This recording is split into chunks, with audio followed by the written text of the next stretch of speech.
Subscribe করে দিন ভাই, নতুন পর্ব আসতেছে।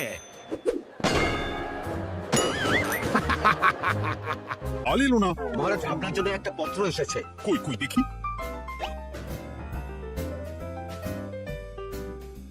ঠিক আছে, তুমি এখন এসো। কিসের পত্র মহারাজ? দাঁড়াও, আগে গোপাল আসুক, তারপর বলছি। এই তো চলে এসেছি মহারাজ। দেখুন, আজকেও দেরি। আপনি কিছু গোপালকে বলেন না বলে লাই পেয়ে পেয়ে গোপাল আপনার মাথার উপরে উঠে গেছে। আমার নাম কি চুল নাকি যে মাথার উপরে উঠবো? আপনিও পারেন বটে। আমার নিজেরটাকে চুল নেই। বাদ দাও, শোনো, আমি একটা নিমন্ত্রণ পত্র পেয়েছি। পাহাড়পুর রাজ্যের জমিদার বল্লভ নারায়ণ আমাকে নিমন্ত্রণ করেছেন। এ তো বেশ সুসংবাদ মহারাজ। পাহাড়পুর অপূর্ব সুন্দর রাজ্য, আপনি ঘুরে আসুন মহারাজ।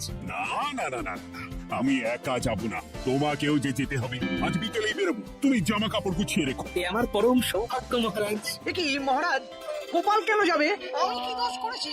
আমাকেও নিয়ে চলুন। না না, তুমি রাজ্যের মন্ত্রী, আমি বেশ কিছুদিন থাকবো না, তাই রাজ্যটা তোমাকেই সামলাতে হবে। আচ্ছা আচ্ছা, আপনি তো রানীমাকেও নিয়ে যেতে পারতেন। আমি কোথায় কাকে নিয়ে যাব সেটা আমার একান্তই ব্যক্তিগত ব্যাপার। তুমি বেশি বোঝাতে এসো না মন্ত্রী। বেশ। গোপাল গোপাল আর গোপাল, এই গোপালের জন্য আমাদের কপালটাই মন্দ থেকে গেল। মন্দ না, বলুন বন্ধ থেকে গেল। সব সুযোগ ওই গোপাল পাবে, আর আমাদের বেলা ছাই। আজকেও গোপাল রাজসভায় দেরি করে এলো, তবু বেটাকে মহারাজ কিছু বললেন না। বলবে কি? উল্টে মহারাজই তো গোপালকে ঘুরতে নিয়ে যাচ্ছেন। পাহাড়পুরে গিয়ে ভালো মন্দ আহার করবে গোপাল, আর আমি রাজ্য পাহারা দেব। হ্যাঁ, ঘেন্না ধরে গেল এই জীবনে। গোপাল যতদিন আছে ততদিন কিন্তু আমরা ওই ফুলে পেপে উঠতে পারবো না। গোপালের যেন 7 খুন মা। আমরা তো বানের জলে ভেসে এসেছি। আপনি তো গোপালকে তাড়ানোর অনেক চেষ্টা করেছেন, কিন্তু কিছুতেই কিছু হয়নি। হবে কি করে? গোপালের একে ওই ক্ষুরধার বুদ্ধি, তারপর মহারাজের উপর অগাধ বিশ্বাস, দুটো মিলেমিশে এক হয়ে গেছে। মাঝে মাঝে তো মনে হয় বেটাকে মেরেই ফেলি। আমার দু চক্ষের বিষ।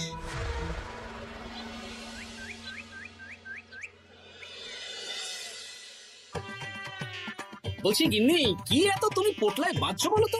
এত দূরের রাস্তা, তাই শুকনো খাবার ভালো করে বেঁধে দিচ্ছি। হ্যাঁ, তা কি কি দিয়েছো শুনি? ভিজে চিড়ে দিয়েছি, মুড়ি, নারকল কুচো, চিনি দিয়েছি। হ্যাঁ, ব্যাস, আর কিচ্ছু দিতে হবে না।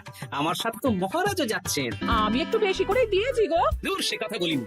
মহারাজ যাচ্ছেন তো, তাই মহারাজও নিশ্চয়ই রাজবাড়ি থেকে ভালো মন্দ খাবার নিয়ে আসবেন। যে যার নিজের তালে থাকে। কি আর করবো গিন্নি, উদরকে আদর করা যা সুখ, তার অন্য কিছুতে নেই। বেশ বেশ, সাবধানে যেও। হ্যাঁ, তুমিও সাবধানে থেকো কিন্তু। আর নাতনি নাতনি গুলো এলে তাদের জানিয়ে দিও যে দাদু বেশ কিছুদিন থাকবে না। ঠিক আছে গো, ঠিক আছে।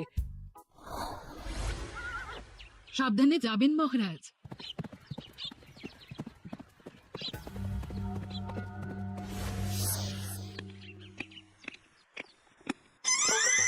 তুমি হুটহাট করে কোথায় চলে যাও বলো তো?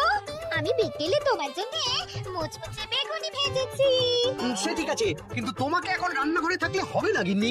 উমা, রাতের খাবার কে করবে শুনি? আমি তো এখন একটু একটু রান্না শিখে গেছি। এখন তোমাকে অন্য কাজ করতে হবে। কি কাজ? শোনো, বুঝতে পেরেছো তো? একদম জলের মতো পরিষ্কার বুঝে গেছি। তাহলে আর দেরি না করে যাও।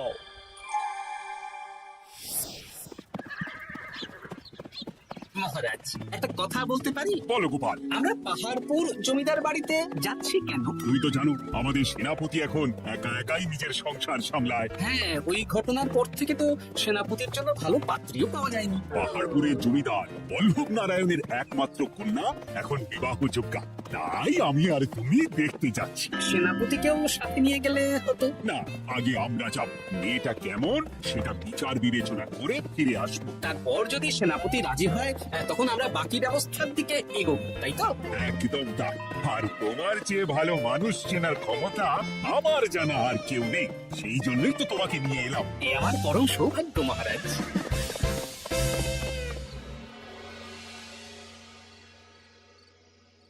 প্রণাম রানীমা। আরে মন্ত্রী গিন্নি যে, বলো বলো। এই কিছু বেগুনি ভেজেছি, তাই আপনার জন্য নিয়ে এলাম রানীমা। সরলা, তুমি ওটা রান্নাঘরে নিয়ে যাও। আচ্ছা রানীমা। ওমা, এই গয়নাটা পরে কি সুন্দর লাগছে আপনাকে। নতুন নিলেন? না না, বছরখানেক আগে বিবাহ বার্ষিকীতে মহারাজ গড়িয়ে দিয়েছিলেন। একটা কথা বলবো রানীমা, বলো না, কি বলবে? আমার মনে হয় আপনাকে আমাদের মহারাজ না আর আগের মতন ভালোবাসেন না। এই কি কথা বলছো তুমি? ওলা চোখে যা মনে হয় তাই বলেছি রানীমা। এই দেখুন না, মহারাজ হঠাৎ পাহাড় করে ঘুরতে চলে গেলেন আর আপনাকে নিয়ে গেলেন না। নিশ্চয়ই কোনো কাজ আছে, তাই আমাকে নিয়ে যাননি। ওই তো এত ছাড় দিয়েছেন বলেই তো পার পেয়ে বসেছি। অপরাধ নেবেন না রানীমা, মহারাজ সব ব্যাপারে শুধু গোপাল আর গোপাল, কিন্তু বাড়িতে যে আপনি আছেন সেটা মহারাজ খেয়ালই করেন না। আসলে গোপালকে মহারাজ খুবই স্নেহ করেন তো। আপনি আগে না গোপাল আগে? পাহাড়পুর তো এত সুন্দর জায়গা, চারিদিকে পাহাড়, পাহাড় থেকে নেমে আসছে নদী। ভাবুন আপনাকে মহারাজ নিয়ে যেতেন যদি। সত্যি তো, আমাকে তো মহারাজ নিয়ে গেলেন না। নিয়ে যাবেই বা কেন? আপনাকে তো আর মহারাজ আগের মতো ভালোই বাসেন না। সব ধ্যান জ্ঞান এখন শুধু গোপাল। হ্যাঁ সত্যি তো, আমি তো এটা ভেবেও দেখিনি কখনো। গোপালই আপনার কপাল পুড়িয়েছে। আসছে রানীমা।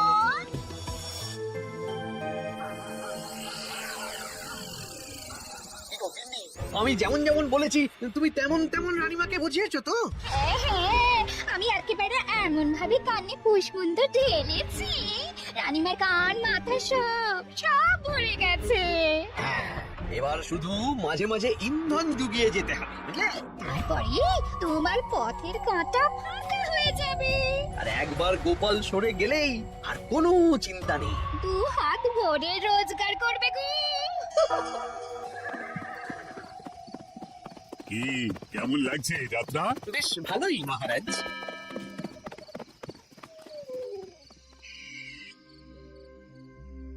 রানীমা, খাবার কি আমি এই ঘরে নিয়ে আসবো? না, আজ আমি কিচ্ছু খাবো না, কিচ্ছু না, খিদে নেই। যাও। এ কি রানীমা, আপনি তো সেই দুপুরের পর কিছুই খাননি। তোমায় কি একবার কিছু বললে তুমি বুঝতে পারো না? বলেছি তো আমার খিদে নেই, আমাকে বিরক্ত করো না, যাও।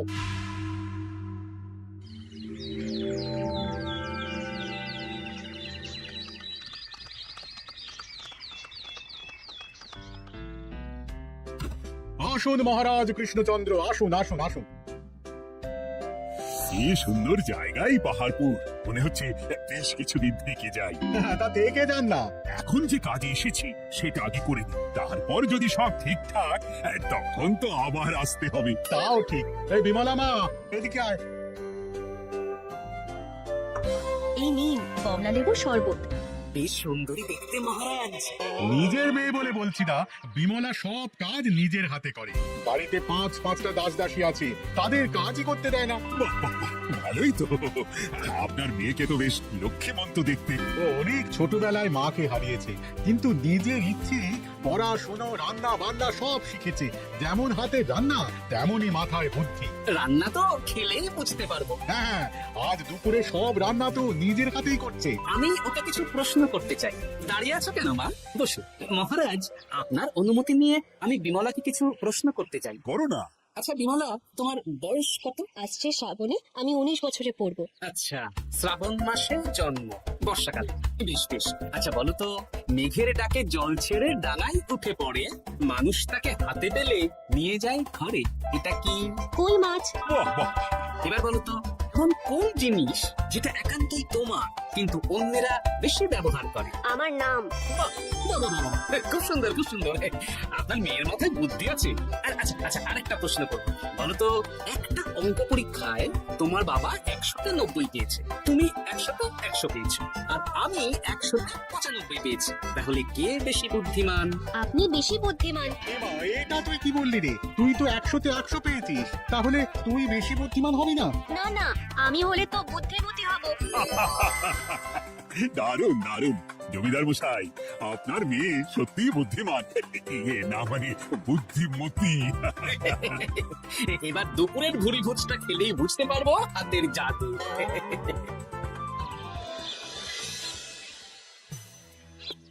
রানীমা, বেলা হয়ে গেছে, এভাবে না খেয়ে থাকবেন না, আপনার শরীর খারাপ করবে। তোমাদের মহারাজ আসুক, তারপরে খাবো। যতদূর জানি মহারাজ আগামীকাল সকালে ফিরবেন। বেশ, আমাকে একটু শরবত করে এনে দাও, আর কিছু খাবো না। আচ্ছা রানীমা।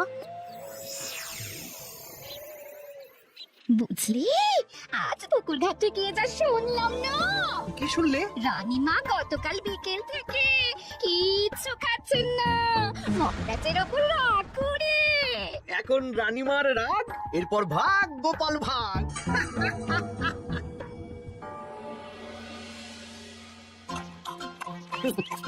সত্যি বিমলা, তোমার হাতে রান্নার কোনো তুলনা নেই মা। আমাদের সেনাপতি তাহলে আর হাত পুড়িয়ে রান্না করবে না বলছো? সে যদি কর্তাগিন্নি তো রাগারাগি হয় তখন।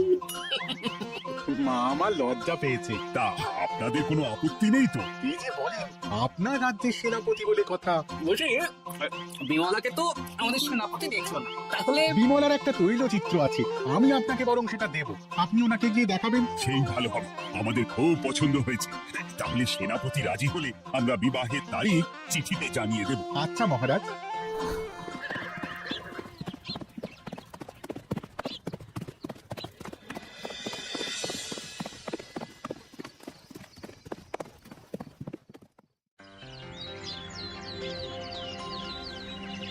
মহারাজ আমি তাহলে আসি।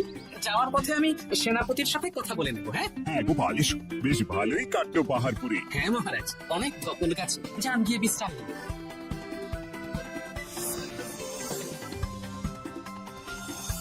কি সেনাপতি, পছন্দ তো?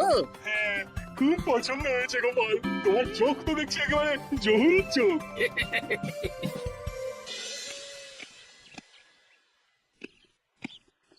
চিরটা কাল আপনি ওই গোপাল গোপাল করে কাটিয়ে দিন।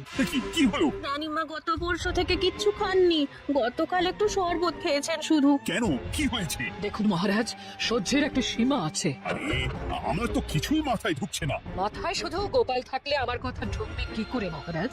আপনি আমাকে আর আগের মতো ভালোবাসেন না মহারাজ। এসব কি বলছো রানী? ঠিকই বলছি।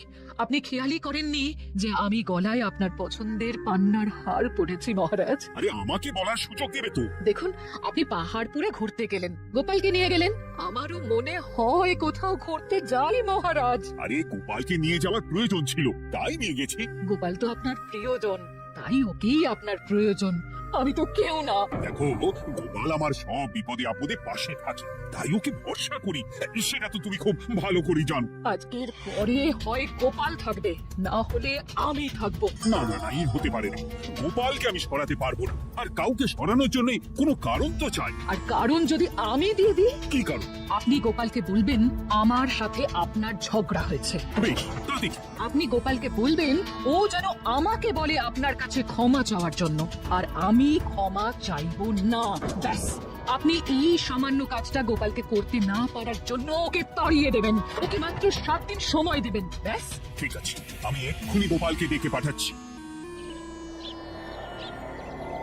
দেখো গোপাল, এখন যদি রানী আমার কাছে ক্ষমা না চায়, তাহলে কিন্তু আমি বাধ্য হব তোমাকে রাজসভা থেকে তাড়িয়ে দিতে। আচ্ছা মহারাজ, বুঝেছি।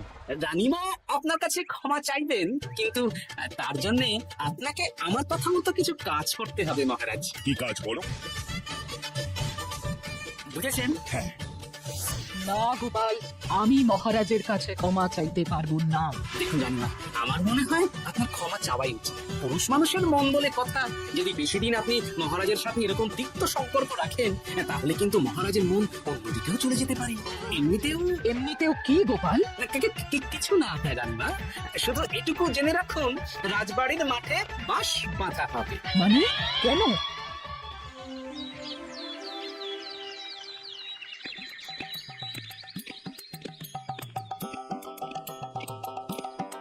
আসতে পারি মহারাজ? হ্যাঁ, এসো এসো। বলছি, আমি তাহলে জমিদার বাড়িতে বিবাহের দিনক্ষণ ওই চিঠি লিখে জানিয়ে দিচ্ছি। হ্যাঁ, জানিয়ে দাও গোপাল।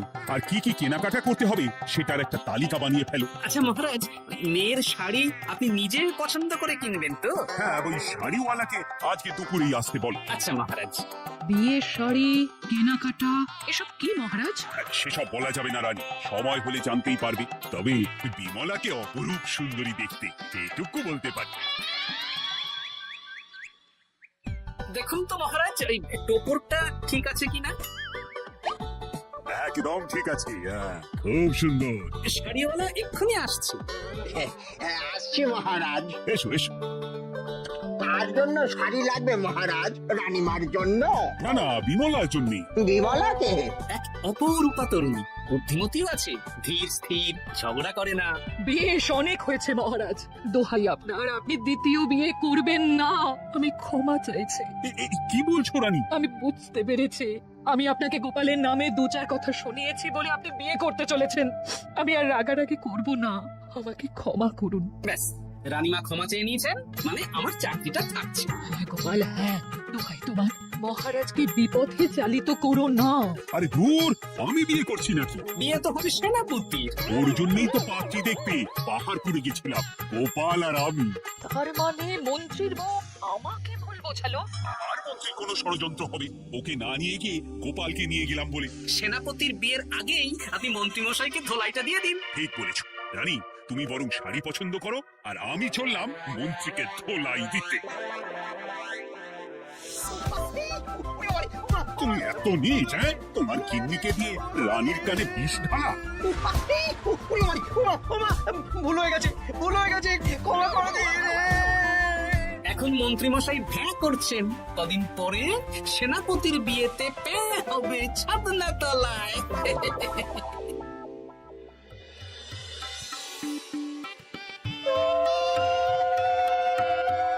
এবার মালা বদল হবে।